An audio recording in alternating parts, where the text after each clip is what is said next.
This video is going to cover the biggest thing you need to learn in order to upgrade your game and be a better Marvel Snap player, and that is weaponizing asymmetric information. One of the things that you'll notice once you reach the top of ladder, if you ever make it that far on your Marvel Snap journey, is you will run into a player whose username in game is BU++. He will be playing what you will initially judge to be a complete pile of crap, and then you will lose to the complete pile of crap. So, what is it that he's doing right? What is it that we can learn and take from that and apply across all of Marvel Snap? And how can we best approach things in the way that he does to learn the things that he does? For this purpose, I am joined by none other than BU++, a perennial top 10 gamer, recently rank 1 on day 1. Let's get into it. You like that intro, buddy? Oh yeah, I love it. Yeah, it was glowing. It was glowing and I'll take it. deserved. Because, Yeah, I will take like it. looking at a deck like this is sort of an unmitigated pile of crap. It's impossible for me to describe it as anything other than an unmitigated pile of crap. It's playing a bunch of garbage, just doing a bunch of terrible stuff. But at the core of it, there is an ethos here. And to me, the thing I wanted to explore is twofold. Because one of the things I noticed playing against you is yes, you are very good at like making piles of crap that look like piles of crap that aren't piles of crap, but also it's the weaponization of asymmetric information. When you're playing something like this, you are very sure that your opponent has no idea that they're going to get Galactus out of a Brood deck. They have no idea. Maybe they know about Galactus and they play around Galactus, but then they get, Black Panther instead, right? So when you build a deck like this, how many sort of redundancies are you putting into this? Because I want to be clear to my audience. This deck was rank 1 like 2 days ago. Like, this is like a deck that succeeded very well. He's currently, I want to say, like 15 or something like that with this. He was playing it a bunch last month in top 10. So, what's the ethos here that applies to this deck? And then I'm going to try to dive in and like move outward in terms of generic tips from there. Sure, yeah. I guess the first thing that's true about very high infinite ladder is that it's a marathon, right? Mm-hmm. So a lot of people at the top are playing the same deck and they're playing it 100,000 times, and you're playing against the same sort of people. So what I like to do, why I like to go off meta is that kind of gets people out of autopiloting decks. If you're playing Surtur for the 100th time, you kind of have an idea of how turns 3, 4, 5, 6 will go, right? If you're playing something like this, that's kind of got to make you, maybe sit up a little. It's got to make you think. And that's where you can really kind of sort of play some mind games. If it's something where you've faced it over and over and over, it really is, do they have the cards to beat me or do they not, right? Sometimes it's a 50-50 in which lane they play it, but really you kind of have an idea of this beats me, this doesn't, I win here, I don't win here. When you play something like this, now all of a sudden it's like you're back to the first couple months you played Marvel Snap, where I don't know what the hell's going on. Maybe I maximize points like by doing this, but then I can kind of use that to sort of play around that or beat that. And I will say too, when we talk about maximizing, about this deck being surprising, a lot of the people I play against actually do know the entire deck. I should know the entire deck because like you've sent it to me, but I never actually go and check. And so it's like I never actually know the whole deck. Yeah, and I see a lot of people say like, oh, this is not correct. Like they'll say like, oh, butts decks are effective for like 2 or 3 days, right? And I play these for weeks or months. It's And the other people though. Like that's true, but I mean, yeah. you're playing the same people over and over. Yeah. I'm playing Honifer, I'm playing you, I'm playing Jacko, I'm playing, Shamo, whoever else is the top ranked person, and or the top 10, top 20 people, and you're still it's really the instincts that haven't been built in yet, more so than knowing the deck list, because this deck's still effective. Everyone knows now that I'm running. Well, I guess not everyone, but a lot of people know. Well, they do know now. Yeah, they do know now, and the deck is doing just as good as it was the first time around. So I don't it's not even so much as like information asymmetry, but it's like you don't have the habits and you don't have the instincts built in that you do for, okay, discard. I see they got bullseye down, they got docking down, I'm screwed here, right? You Yeah. don't really know. You don't have that sense of I need to leave or I can win this, right? And I think that's really where I try to get my edge is I try to get people off guard and you know you play out more games. People stay when they shouldn't. You can get all 8 cubes a lot more often than sort of the more established matchups. And I think when you're climbing, it's really important that you got to be able to get 8 cubes. It's slow. It's just way too much of a grind if it's 1 cube, 1 cube, 2 cube, 2 cube, that kind of thing. Especially when you're talking about getting into like the top 10 versus like the top 50. Yeah. I And mean, so I think, yeah. yeah. Sorry, go ahead. Oh, yeah, no. I just wanted to like chime in here and point out we're talking about cube equity in the context of snap equity, but to me that is also information asymmetry. Like people Sure. say butts decks are only good for 2 to 3 days. I think it's the opposite. I think they're not good at all for anyone that isn't you.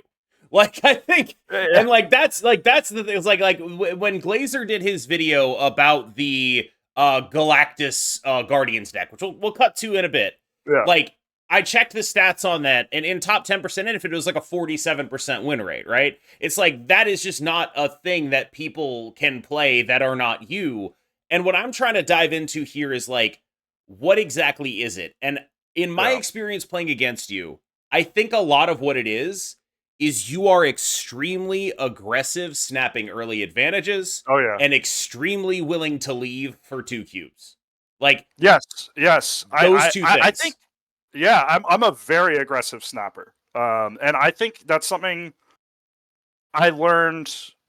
I think I learned that from Dara. Really, Dara, when he was really pushing for rank, was an extremely aggressive snapper, and I was always very. People are uncomfortable when you get snapped on too. Yeah. It really pushes people out of their comfort zone. What the heck is that snap? And I think people need to realize that, like, at the end of the day, this is a numbers game, and it's if you think you have a slight advantage, like could be a tiny advantage, you should probably just snap that, right? You're gonna end up losing some of those. You're gonna end up losing a lot of those, but as long as you're winning more than you're losing, that you should come out ahead. Yeah, and so like a lot of the time when I'm playing against you with this deck, I feel like a lot of the time you're snapping like I have an Iron Patriot.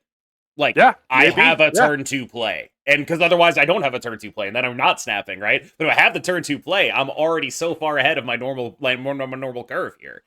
And yeah. so Or if the opponent doesn't play anything for 3 turns, it's like okay, like unless they're hella or something, Mr. like Negative, they're yeah. they're in trouble. Yeah. Yeah. And then I guess the other thing that all these sort of off meta things, like the root of how I sort of come up with these, and to be clear, this Kang one or this Galactus one, Conk actually sent me the shell of Surfer Galactus. I changed a couple cards, but I didn't build this one from scratch. But a lot of what I do, like a lot of the way I approach decks is out of hatred for specific other decks, right? So what's this one So hating? I hate discard. I Ah, hate high roll I discard, see. and yeah, it's always something, right? It's whatever is like you know really at the top of the meta in a way that I don't necessarily like. This is probably a personal failing of mine, but I get really mad at specific decks that I just don't like, and so I just generally try to build decks that just destroy those specific, destroy that specific matchup. Um, this one I think is very good into discard. You out high roll it if you go the Black Panther route. Galactus kind of just ruins discard gamers when they don't have priority Yeah. because that bullseye's not hitting if you're Galactusing a different lane. They're not getting any of their scaling, and they're not knowing about it until turn 6. So that's you get a lot of 8 cube wins over discard with this deck. Um, and that's kind of how I approach a lot of my deck building is I like doing things that I think are funny. And then I like doing things that I think beat whatever I think the most oppressive deck at the time is. That's And yeah, at the actually end of the day, that's actually a at the great segue, but please continue. I was just gonna say at the end of the day, as I said earlier, it's like if you're playing at top of ladder, it really is a marathon. And for me, earlier seasons, I was running that Pixie Valkyrie deck, and I ran it for like Hmm. 3 weeks straight, and that was great. And I hit my rank 1, and I had to fight Tanjo, and I think Crazy and Woody were up there at the time, and like I was really sweaty, I was really competitive, but I burnt out. I didn't play for 6 weeks after that, really. So I think now my goal is, I got to play stuff that is fun, and I got to switch it up a lot, because that's the only way for me to not burn out and to stay up at the top of the ladder without quitting the game. You got to mix it up. I'm just not built for play the same deck over and over and over. I'm built for it because, like, I think more than anything, I think Marvel Snap is fun.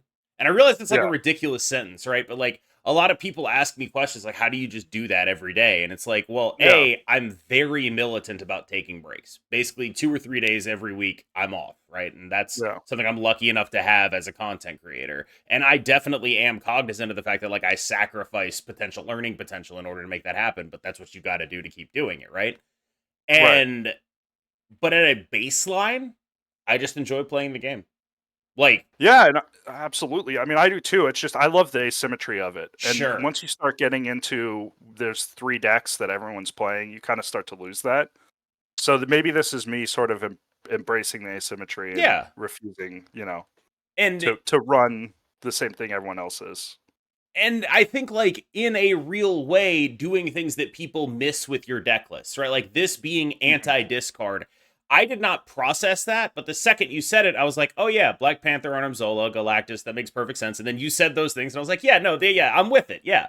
And so Yeah. when I go back and now think about the Guardians of Galactus deck, that one to me now reads as a I hate Iron Patriot deck. Like you're like, I would Yeah, like to beat the crap out of Iron Patriot sludge. and I don't I actually like Iron Patriot as a card. I just, that's what everyone was running. Yeah. It didn't matter what kind of deck it was. There were a lot of the meta's been pretty good lately. And unless it was move bounce, everyone had Iron Patriot in their deck. And Hey, what that I had it means in is, move bounce for like 2 weeks oh yeah, too. that's true. People had it in move bounce. Yeah. And I was just like, what's really good into Iron Patriot are all the Guardians cards. And Gene is fun. And when people are really heavily stacking one lane at the beginning and maybe a second lane towards the end, Galactus all of a sudden becomes, two of these decks have Galactus. And a lot of people say, when you play Butt,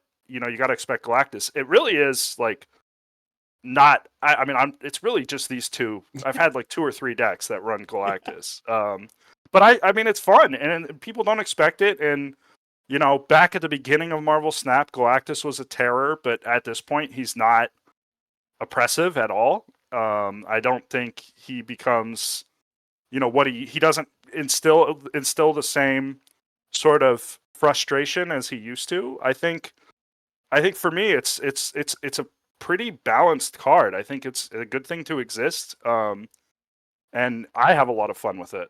Well, zooming out a little bit, like I think part of the reason you're gravitating towards Galactus more than other things right now is that we have a metagame that is full of like vaguely synergy based points decks, which Yeah, require other cards in other locations to make them make sense, right? Like you have sure. your lanes and then you like blow up the lane and the Victoria hand goes away and it's not helping anymore. Or like with discard, you blow up a lane and the bullseye goes away and it's not helping anymore.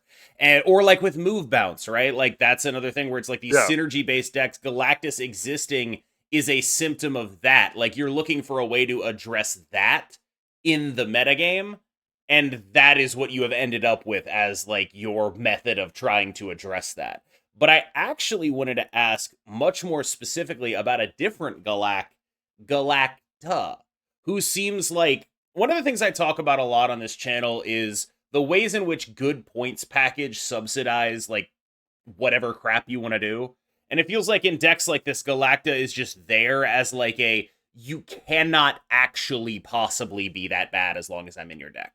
You cannot actually be that bad if you're playing me on turn 4. You will still be playing a game of reasonably powered Marvel Snap as long as I am involved.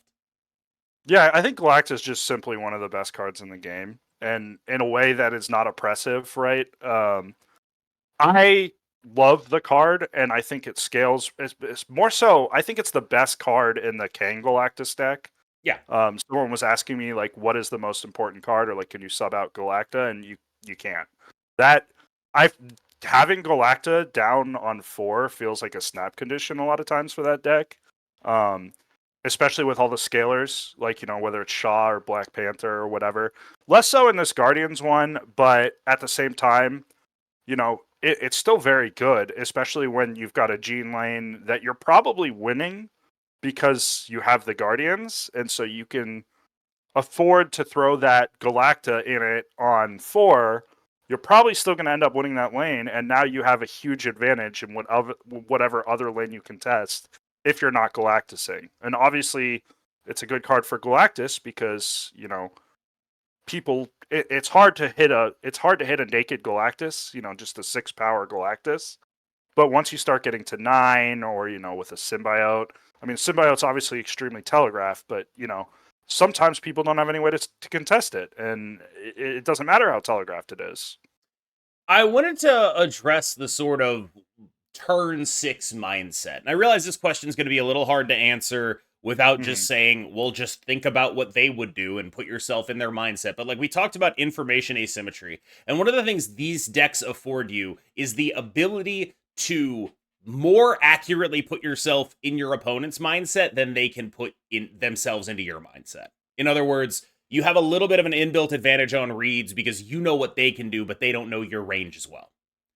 Yeah, and I think, we talked about maybe the deck stats for this not being great, right? In the average player's hands. I think what a lot of people don't realize is the most important thing you can do with Galactus is not play Galactus. It's incredibly powerful if they know it's in your deck and they have to play around it and you don't play it. Because that is probably the most, like, if there's any card that exists where you have to absolutely play around it when the opponent knows it, I feel like it's Galactus. And, whether it's this deck, you just jam a giant Gamora where they're going to try and contest the Galactus, or the other one where you jam a giant Black Panther. It's like, all of a sudden you have, it makes mind games a lot easier, because if I know that that I run Galactus, I know that you probably have to play. Like, almost very rarely does someone not play around the Galactus. So here's a question for you. Last time we played, you opted to play the Galactus knowing that I knew that you had it. The thought process there was that I would know that you would not play it, and so you went to play it instead? Yeah, and I think you did get me, right? I did, don't remember, yes. but that was our most recent game. Yeah, and I think that's another thing that, like, maybe isn't a great tip for the general population, but because we play each other so often at high infinite, you start to I kind of keep a mental tracking of, like, did I get Cam last time? What did I get him with? And then maybe you mix it up. Because I think against you, a lot of times I don't play the Galactus, right? Like, yeah, I was really thinking, what if that's a Black Panther? Am I screwed? Yeah. Like, what I love to do is drop Symbiote in the lane and then just never do anything with that Symbiote, And it's just like, just a Symbiote alone in a lane is just so scary. It's like, is it Surfer? Is it Zol? Or is it Black Panther? Is it Galactus, right? And then you just don't play in that lane ever again. And they put 36 power in that lane, which, who cares, So I think sometimes you got to just go the other direction and make the really obvious play. Because if I juke you every single time, you're going to know next time I'm just going to I'm not going to play there. So you got to mix it up every once in a while. And that's kind of, sometimes it doesn't pay off, like the last time we played. Sometimes it does. as long as you come out ahead, then it's the right thing to do, right? Like over a large number of games. And also, it's always tempting to just the Galactus is fun. It's That very was my tempting. my honest thought process with the Galactus is like he would like to Galactus me on stream. Well, it's not even about stream. It's like you've watched me play Yes. offline, Yeah. and I'm the most content brained Yeah. non-content creator ever. Yes. So I have a very demanding audience of one. And so yeah, so they want I want to watch myself make the content play a Yeah. lot. Yep. Yep. We're all learning Which is how to beat you right now. yeah, exactly. But yeah, no, I mean, like, and that's also why I think I gravitate towards these decks as to, maybe I think I'd be effective if I just ran Scar, but I don't think I'd be as good as like I'm just not disciplined. Like I'm gonna make some crazy stays, because I just want to see it, and so I play to my advantages. Like I know my weaknesses as a player. I'm probably not super disciplined in leaving when I could make a content play, and I play to that, right? I play to things Right. where I can win. By obscuring your range, you make it more likely that your weird plays win because Right. people are unsure of your range. Exactly. Yeah. Yeah. It's the Houston Rockets shooting a bunch of threes with James Harden. Like that's Exactly. the ethos here. Yeah. And it's why I liked Pixie a lot. Pixie was a card I ran a ton. I haven't come back to it in a while. I probably will. I think it's a little weak compared to all the other stuff right now, but it was a lot of fun because you never really knew what the hell they had with their Pixie hands. So Yeah. it was very hard to play around. The thing that I think we keep coming back to here in terms of like through lines that an average player can take away from here is not necessarily just like play any old crap, but like it's have a very powerful over the top game plan that sort of branches and diverges in multiple Yeah. ways, and then make sure that game plan actually does something against what people are playing. Because I think Yeah. a thing people get really trapped in when they're brewing is they're brewing in a contextless void where they're just trying to make the best version of their deck, as Hmm. opposed to like taking a look at the metagame and being like, I want to beat this. I want to beat this deck with something that isn't this deck. I want to sell out to do that, and I want to have a good matchup there. And I think a lot of what you do is obscured ranges, information asymmetry, and then just like really big numbers. Or Yeah. Galactus, right? Like otherwise it would be really big numbers though. I think one thing you said there that I just want to elaborate on is sometimes people get too locked into specific archetypes or like cards that like define decks. Like Galactus is one of them, right? When you're talking about like playing this kind of deck, people are like, "Oh, it's a Galactus deck." So it's all about how do I best unlock Galactus. That's not how you should necessarily look at it. Or like the Surfer one, right? It's like people see Surfer, people see Galactus, and it's like in a Surfer deck you always have to play Surfer, or in a Galactus deck you always have to play Galactus. And the point, like when I play these decks, you want to leave it open to any sort of potential line. Like you don't want to focus too heavily on the cards that are generally like sort of lodestones of build a deck around this. I think I like to take multiple archetypes and kind of smush them together and let myself pivot on turn 4 or let myself pivot on turn 6 even. And I think people get too locked into this is a Galactus deck. I need to make sure I have a lane clear for Galactus, even if the game looks like it's not steering in a way that'll make that effective, right? Like I don't play Galactus often. Like the card, it sits in my hand a lot, and I think it still has a lot of equity that way, because people play around it. And I think people get too locked into play the card that the deck's named after when Yeah. you really shouldn't. And I think that like another legitimately key point to point out here in terms of your deck building and the way it approaches is like it's not like it's like whoa off meta in terms of specifically the cards that are being run. Like if you look at this deck, you have Galacta and you have Iron Patriot and a bunch of great Yeah. ways to win Iron Patriot lanes, baseline strong cards, Yeah. supplementing all the weird stuff, but all the weird stuff works with that stuff. And so it's Sure. like you have this at the core, you have this core of legitimately good cards that are just being taken in a different direction from what the rest of the meta is trying to do because you're Yeah. warping it around specific matchups. But that's not to say, like, oh, these are just 12 bad cards, because they're not.